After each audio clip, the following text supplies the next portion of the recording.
Hello guys, আসসালামু আলাইকুম। সোহাগ on the way. Guys, দীর্ঘদিন যাবত আমি অনেকগুলো ভিডিওর মধ্যে অনেক ইনফরমেশন নিয়ে বা অনেকগুলো বিষয় নিয়ে আপনাদের সাথে কথা বলি। তো আজকে আমি ভাবলাম যে আমার একটা সাকসেস স্টোরি আপনাদেরকে আমি জানাই। ইমিগ্রেশনের সাবজেক্টগুলো নিয়ে আমি রিলেটেড যে বিষয়গুলো আছে সেগুলো সম্পর্কে আপনাদেরকে হেল্প করতে পারবো কিনা, তো সেই বিষয়গুলো নিয়ে আজকে সম্পূর্ণ ভিডিও থাকবে। তো গাইস, আজকে যে সাকসেস স্টোরিটা আমি শেয়ার করব সেটা হচ্ছে the visa of Canada, Canada super visa বা ভিজিটর ভিসা। তো দেখেন, এটা এটা হচ্ছে আমার কালকে ভিসাটা আসলে কালকে আসছে। তো কালকে আসার পরে আমি ভাবলাম যে আপনাদের সাথে শেয়ার করি এই বিষয়টা।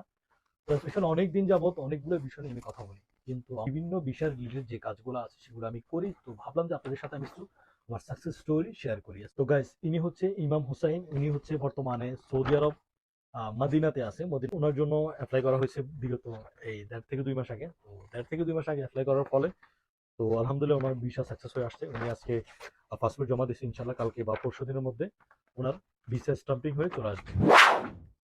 তো নর্মাল ওনার যে প্লাস পয়েন্ট যেটা সেটা হচ্ছে ওনার স্যালারিটা ভালো, ওনার প্রফেশনটা ভালো, ওনার ব্যাংক স্টেটমেন্ট ভালো।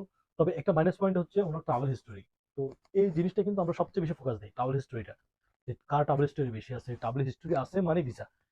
তো এটা আসলে অসত্য কথা যে ট্রাভেল হিস্ট্রি থাকলে যে আপনার ভিসা হবে। এটা স্পেশালি কানাডা, আমেরিকা, অস্ট্রেলিয়া, অর্থাৎ ইমিগ্রেশনের যে সিস্টেম, ইমিগ্রেশন যে কান্ট্রিগুলো আছে যেগুলোতে ইমিগ্রেশনে হ্যান্ডেল করে সবকিছু, এরা কিন্তু এরপরে ট্রাভেল হিস্ট্রি আছে এটা কিন্তু তারা দেখে না যে ট্রাভেল হিস্ট্রি আছে কিনা। হ্যাঁ, travel history important, travel history থাকাটা বেটার। তবে ট্রাভেল হিস্ট্রি আছে যে আপনি ভিসা পাবেন এটার গ্যারান্টি কেউ দিবে না। তবে ট্রাভেল হিস্ট্রি আছে মানে আপনি ট্যুরিজম পারপাসে অ্যাপ্লাই করতে পারবেন, বিভিন্ন দেশের জন্য বিভিন্ন কান্ট্রিতে আপনি ভিজিটের জন্য যেতে পারবেন। কিন্তু ট্রাভেল হিস্ট্রি থাকলেই যে ভিসা হয়ে যাবে এটা কিন্তু না। তো নর্মাল ভাবে কানাডার জন্য কিছু ডকুমেন্টস আছে যেগুলো আপনার কাছে আছে বা অনেকের কাছে নাই। তো যাদের কাছে নাই তারা করে নেওয়াটাই হচ্ছে উত্তম। তো নর্মালি ভাবে যে ব্যাংকের স্টেটমেন্ট, আমরা অনেকে আছেন মাসে অসংখ্য টাকা লেনদেন করি, 1-1.5 লাখ রিয়াল বা বাংলা 30 লাখ 40 লাখ টাকা কিন্তু আমরা সৌদি আরবে মিডল ইস্টের দেশগুলোতে বসে কিন্তু আমরা লেনদেন করে থাকি। কিন্তু এই লেনদেনগুলো কিন্তু আমাদের প্রপার তরিকায় রিকভার করবে না আপনার ভিসা পাওয়ার জন্য। এটা কিন্তু আপনার যথেষ্ট না। আপনার যথেষ্ট কোনটা? আপনার ইনকামের সোর্সটা, আপনি কোত্থেকে আপনার ইনকামটা আসতেছে, এই জিনিসটা হচ্ছে ইম্পর্টেন্ট। অনেকে আছেন আপনি কোথায় ইনভেস্ট করছেন, আপনি কি জব করছেন, স্যালারি কত আসতেছে, বা ইনভেস্ট করছেন ইনকাম কত আসতেছে, ইনকামের এগুলো ডকুমেন্টস। তো এই বিষয়গুলো হচ্ছে ইম্পর্টেন্ট। আপনার ইনকামটা কোথেকে আসতেছে, ইনকামটা যেখান থেকে আসতেছে ওইখানের ডকুমেন্টস। অর্থাৎ স্যালারি আসতেছে, স্যালারি ডকুমেন্টস, তো ফে স্লিপ, অ্যাকাউন্টে আসলো তো অ্যাকাউন্টে আসেই, কোথেকে আসতেছে, মহাশাসা থেকে না বাইরের কোনো জায়গা থেকে আসতেছে। এইগুলো হচ্ছে ইম্পর্টেন্ট। এর সাথে আপনার প্রফেশনটা, বেটার একটা প্রফেশন আপনি যদি বেটার একটা প্রফেশন হোল্ডার হন আপনি, তাহলে ভিসা যে কোনো দেশের ভিসার জন্য আপনি বেরিট হবেন। নর্মাল ভাবে সৌদি আরবের স্যালারি যে স্কেল আছে ওই স্কেলটা কিন্তু আমাদের দেশের জন্য বা পাকিস্তান, নেপাল, শ্রীলঙ্কা এদের জন্য খুবই কম। একদম আপনি গোসির মধ্যে দেখেন স্যালারি আসছে কত, 300 রিয়াল 400 রিয়াল মান্থলি। দেখা যাচ্ছে আমরা 20,000 রিয়াল 30,000 রিয়াল পর্যন্ত ইনকাম করতেছি। তো ইনকামের কোনো স্টেটমেন্ট নাই, আপনি দেখাতে পারবেন না যে আপনার কাছে স্টেটমেন্ট আছে। তো সেই ক্ষেত্রে আপনার স্যালারিটা কিভাবে অ্যারেঞ্জ করেন, আপনার যদি কফিলের সাথে বা কোম্পানির সাথে ভালো সম্পর্ক থাকে তাদের সাথে একটা কমিউনিকেশন করে আপনি স্যালারিটা অ্যাড করতে পারবেন। তো এটা হচ্ছে একটা প্লাস পয়েন্ট। সেকেন্ড বিষয় হচ্ছে এনওসি। এনওসি স্পেশালি আমাদেরকে দেয় না, এটা সত্যি কথা। আমাদের ন্যাশনালিটির কারণে কিন্তু আমাদেরকে এনওসিটা দেয় না। তারা স্পেশালি আমাদেরকে এমন ভাবে ডাউট করে ফেলে যে এনওসি দিছে মানে হচ্ছে আমরা চলে গেছি, কিন্তু না।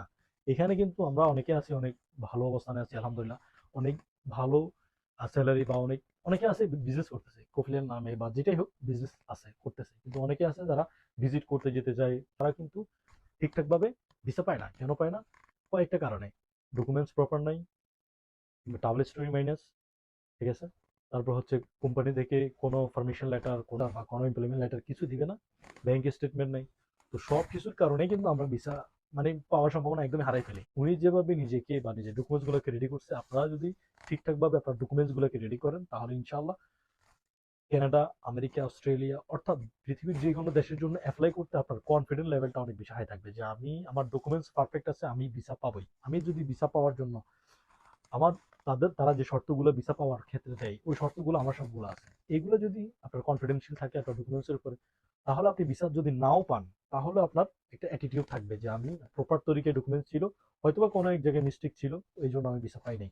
তবে আপনি কনফিডেন্সিয়াল আপনার কারণে কিন্তু আপনি যে সমস্যাটা আসবে সেটা সমাধান করে আবার অ্যাপ্লাই করতে পারবেন। এগুলোতে যে আমি একবার রিফিউজ খেয়ে গেছি এরকম না। নর্মালি ভাবে আমাদের দেশের মানুষ আমরা শর্টকাটে জিনিস চাই, যে সিস্টেম, যে প্রসেস, এম্বাসির যে প্রসেস আছে এই প্রসেসগুলো আমরা ফলো করি না। ফর এক্সাম্পল কানাডার প্রসেসের সিস্টেম, যেমন ধরেন এখন সৌদি আরব থেকে 120-125 দিনের মতো তারা প্রসেসিং টাইম নেয়। তার মধ্যে কিন্তু আরো লং টাইম কিন্তু তারা নেয়। ওই লং টাইম কিন্তু আমরা অপেক্ষা করি না। আমরা বলি ভাই 1 সপ্তাহের মধ্যে, 2 মাস, 1 মাসের মধ্যে, 1.5 মাসের মধ্যে ভিসা লাগাই দেন, আমি চলে যাই। আপনি লিগ্যাল ভাবে এপ্লাই করেন। কন্ট্রাক্টের বিষয়টা তো পরে। আপনি মানে অনেকবার এপ্লাই করছেন বা 2-3 বার এপ্লাই করছেন, আপনার ভিসা হচ্ছে না। দেন আপনি এপ্লাই এই কন্ট্রাক্টে যান। ওইটা আলাদা বিষয়। কন্ট্রাক্টের সিস্টেমটা আলাদা। অবৈধ সিস্টেমগুলা ফলো না করে বৈধ যে সিস্টেমগুলো আছে এগুলো ফলো করেন, তাহলে ভিসা আসবে না কেন? 100%ই আসবে। বিকজ আপনাদের জন্য পরামর্শ আমার সবসময় এটাই থাকে যে ভালো ডকুমেন্টস, প্রপার তরিকায় ডকুমেন্টস গুলো বানান। ডকুমেন্টস গুলো নিয়ে তারপরে আপনি অ্যাপ্লাই করেন। আপনি আর অ্যাপ্লাই করার জন্য অবশ্যই যে বুঝে তার কাছে আপনি গিয়ে অ্যাপ্লাই করেন। ভিসা রিলেটেড কোনো ইস্যু নিয়ে প্রবলেমে পড়েন, ভিসা প্রয়োজন হয় বা ভিসা রিলেটেড বিষয়গুলো নিয়ে চিন্তিত থাকেন, তাহলে হেল্প করার জন্য প্রস্তুত ইনশাআল্লাহ। তো গাইস, আজকে এই পর্যন্ত। ইনশাআল্লাহ নতুন কোনো ভিডিওতে, নতুন কোনো ইনফরমেশন নিয়ে বা নতুন কোনো সাকসেস স্টোরি নিয়ে আপনাদের সাথে আবার হাজির হব। সেই সাথে অবশ্যই চ্যানেলটাকে সাবস্ক্রাইব করে রাখবেন, শেয়ার করবেন, যেন ইনফরমেশনগুলো অন্যজনের কাছে গিয়ে তারা হেল্প পায়। পরবর্তীতে আবার দেখা হবে। সেই সাথে খোদা হাফেজ।